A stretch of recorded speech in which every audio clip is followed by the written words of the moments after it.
रामकृष्णारी पुन्हा एकदा धन्य आज दिन झाले संतांचे दर्शन, झाली पापा तापा तुटी, दैन्य गेले उठा उठी, झाले समाधान पायी विसावले मन, तुका म्हणे आले घरा तोची दिवाळी दसरा. आमचे नारायण लक्ष्मण मुकादम माऊलींचा आज जेव्हा सोमनाथ त्यामुळं काय सगळ्या लोक नाही तुम्ही घ्या सगळा.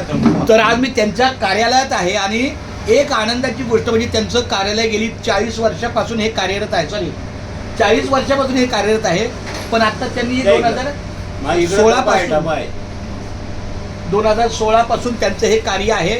बहुउद्देशीय सर्वधर्मीय यामध्ये सगळ्या धर्माचा विवाह करण्याचं सगळं नियोजन आणि तेही विनामूल्य.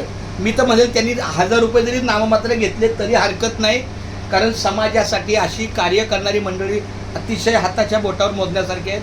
तर मी माऊलीला पुन्हा एकदा प्रार्थना करतो की अशा या भगवंताच्या सेवा करण्याच्या सेवाभावी व्यक्तीला उदंड आयुष्य द्यावं. तुका म्हणे सत्य कर्मा व्हावे सहाय्यन, घातली या भय नरका जाणे. सत्य कर्माला नेहमी भगवंताचं पाठबळ असतं.